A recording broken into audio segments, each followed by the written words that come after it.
Shalom sahabatku yang terkasih dan sehati dalam Yesus Kristus.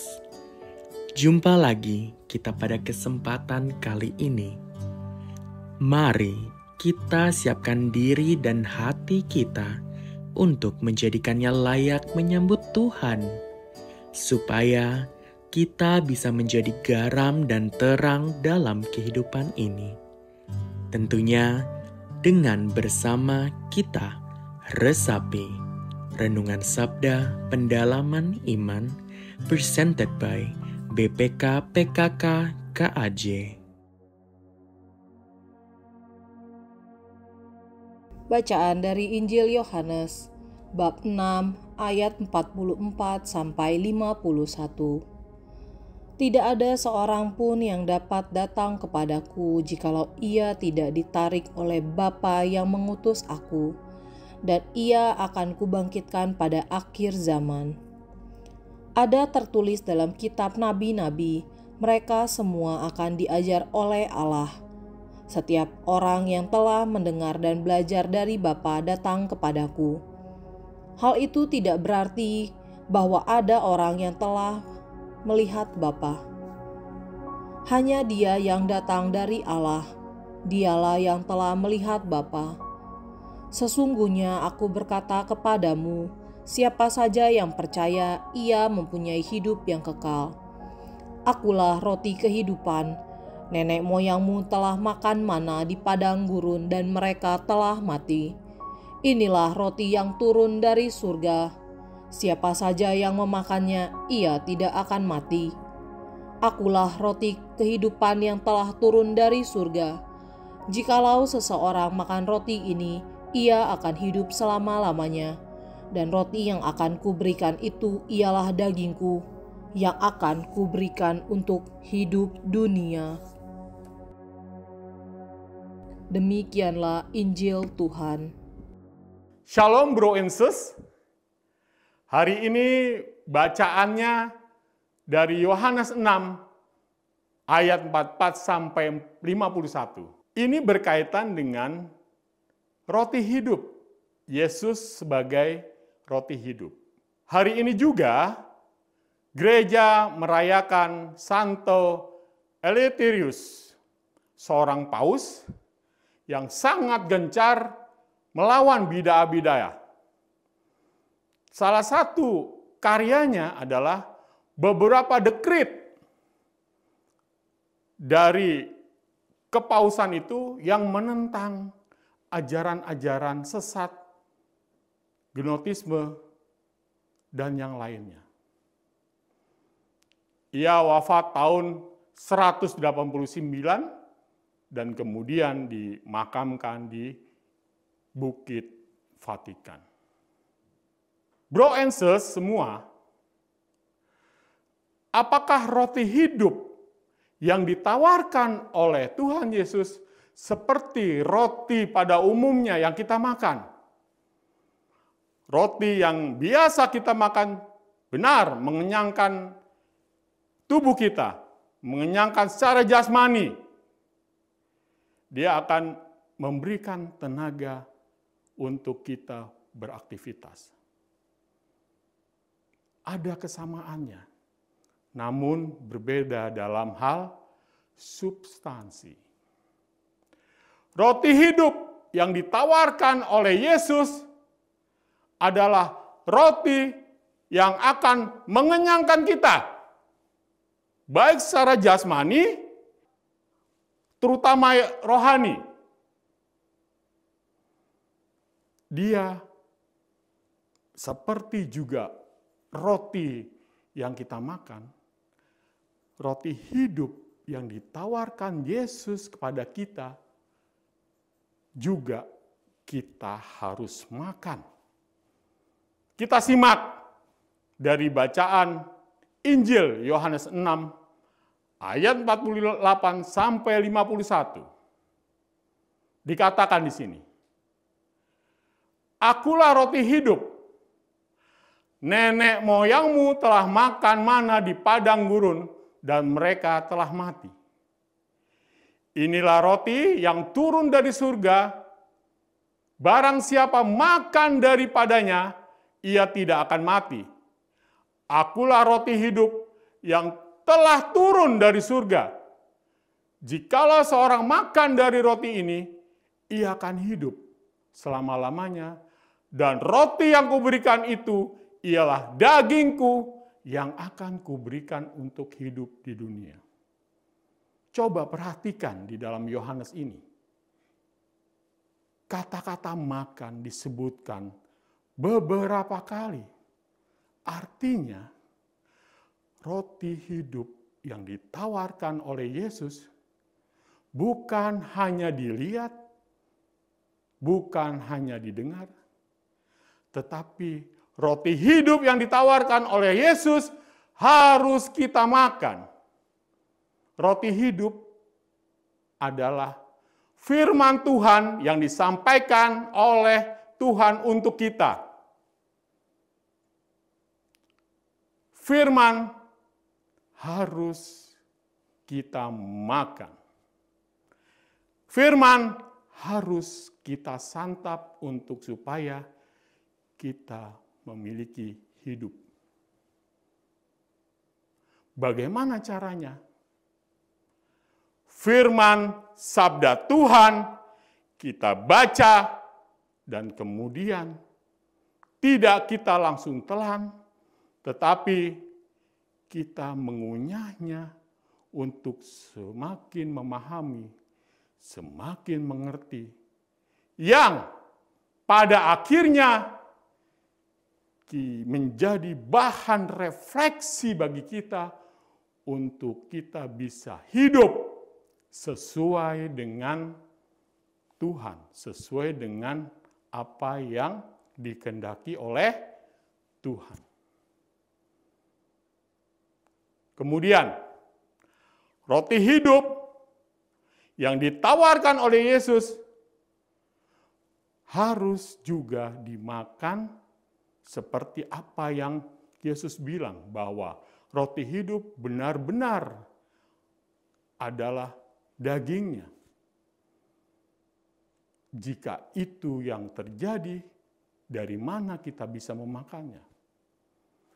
Kita memakannya ketika kita komuni di dalam Ekaristi. Kita menerima roti dan anggur yang sudah dikonsentrasikan.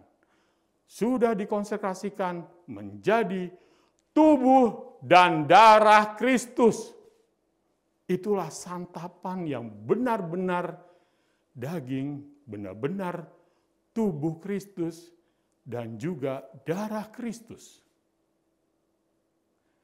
Kita harus makan sakramen Maha Kudus supaya kita bisa hidup bersama Kristus, mendapatkan rahmat-Nya untuk hidup keseharian kita.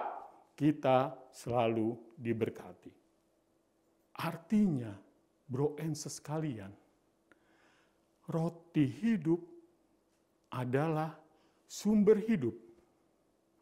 Sumber hidup artinya hidup yang berpusat kepada Kristus.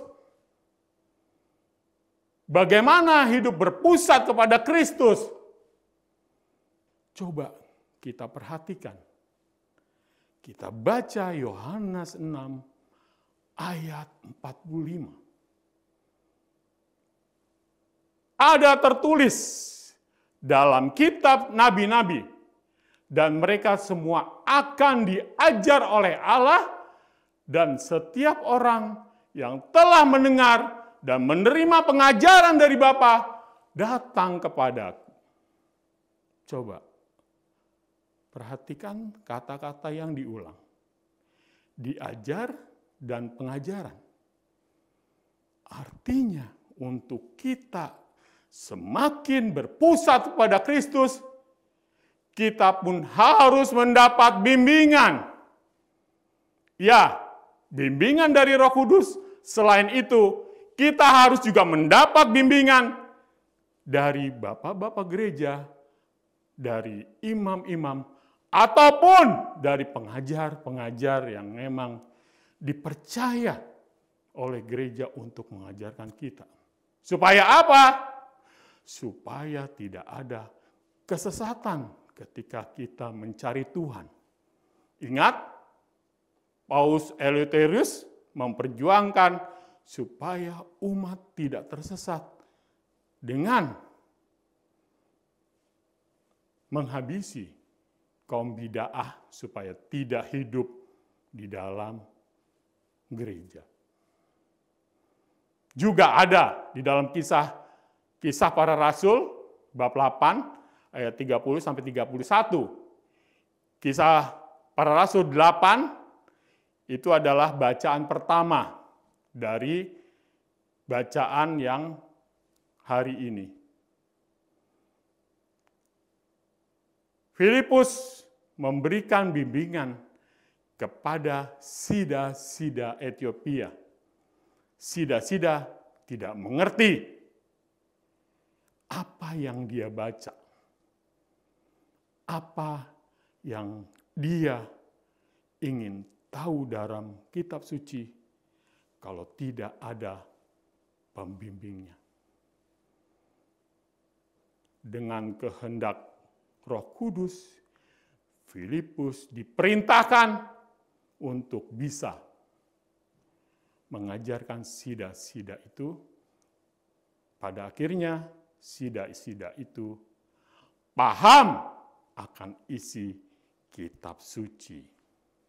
Yang kedua, ketika kita sudah paham isi kitab suci, percaya atau tidak? Kalau tidak percaya, berhenti dan tidak meneruskan ke hal yang lainnya. Namun kita berharap, kita percaya seperti pengalaman dari sida-sida Ethiopia dari bacaan pertama hari ini. Ketika Filipus membimbing sida-sida itu dan ditanya oleh Filipus di dalam Kisah Para Rasul 8 ayat 37. Filipus bertanya, jika Tuhan percaya dengan segenap hati, boleh jawabnya. Aku percaya bahwa Yesus Kristus adalah Anak Allah. Itulah untuk percaya, untuk dapat bisa mengerti, memahami bahwa Yesus adalah pusat kehidupan kaum beriman, kita harus percaya. Percaya kita memiliki pengharapan, percaya yang menjadikan kita semakin semangat untuk semakin tahu apa yang dikehendaki Yesus sebagai pusat kehidupan kita. Tapi lihat, ada juga di bacaan Injil hari ini di Yohanes 6 ayat 47. Aku berkata kepadamu, sesungguhnya barang siapa percaya, ia mempunyai hidup yang kekal. Ada kata-kata percaya lagi. Harus percaya, baru ia akan mempunyai hidup yang kekal. Itu kata Yesus. Ketika kita percaya, kita perlu untuk bersatu secara penuh. Semakin orang jadi anggota gereja sebagai orang yang ingin mengikuti Yesus secara penuh.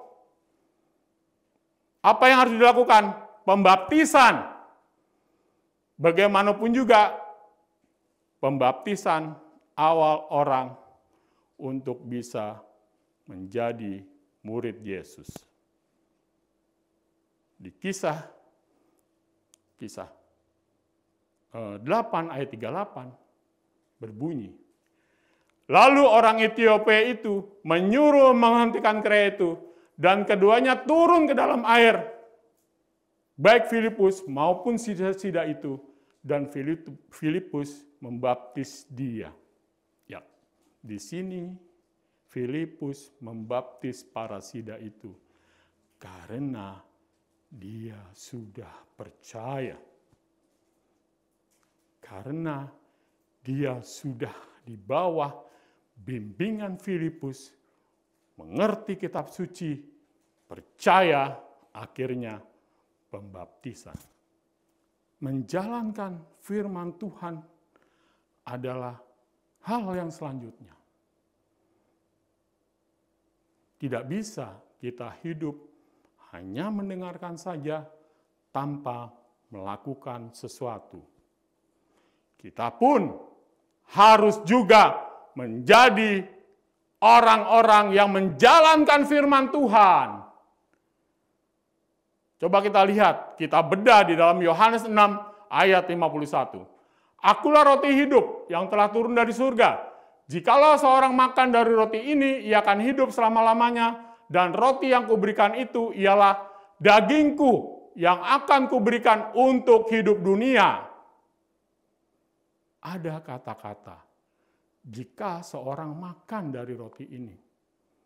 Kata-kata aktif yang mengharuskan kita juga menjalankan firman Tuhan untuk dapat menjalankan apa yang menjadi perintah Tuhan, yakni kasih kepada sesama.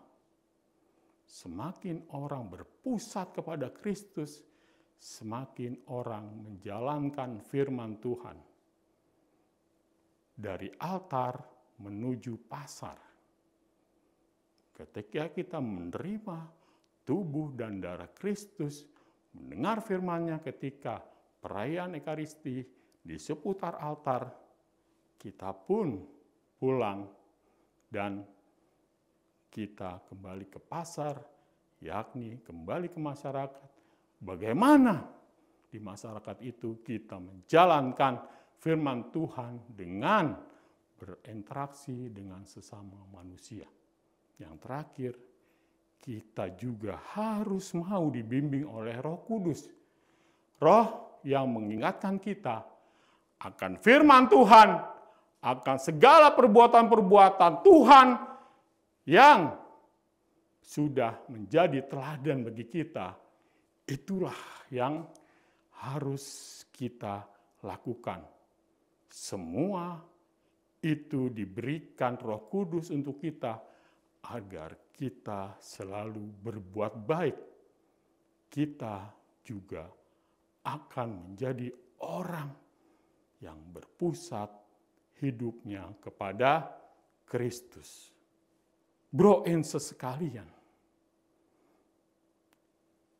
roti hidup yang artinya Kristus menjadi pusat kehidupan kita semua, itu kita wajib harus lakukan. Karena kita akan berubah dari diri kita yang berpusat hidup kita, dari diri kita yang menjadikan itu semua kita jauh dari Allah. Karena perbuatan-perbuatan dosa kita, karena kita berpusat pada diri sendiri bukan kepada Tuhan, itu kita harus buang dan kita harus bisa menjalani kehidupan yang baru, yaitu berpusat kepada Allah. Coba kita lihat di dalam Yohanes 6, 49 sampai 50. Nenek moyangmu telah makan mana di padang gurun dan mereka telah mati. Inilah roti yang turun dari surga, barang siapa makan daripadanya, ia tidak akan mati. Tawaran dari Allah. Kehendak bebas kita. Apakah kita mau saat ini berpusat kepada kehidupan yang diberikan oleh Tuhan? Tuhan menjadi pusat hidup kita, atau kita masih mau berpusat pada diri sendiri, kehendak diri sendiri. Kita semakin dalam jatuh dari dosa, atau kita milih berpusat kepada Kristus yang akan memberikan kehidupan kehidupan jasmani atau kehidupan rohani nanti ketika kita menghadap Bapa di surga.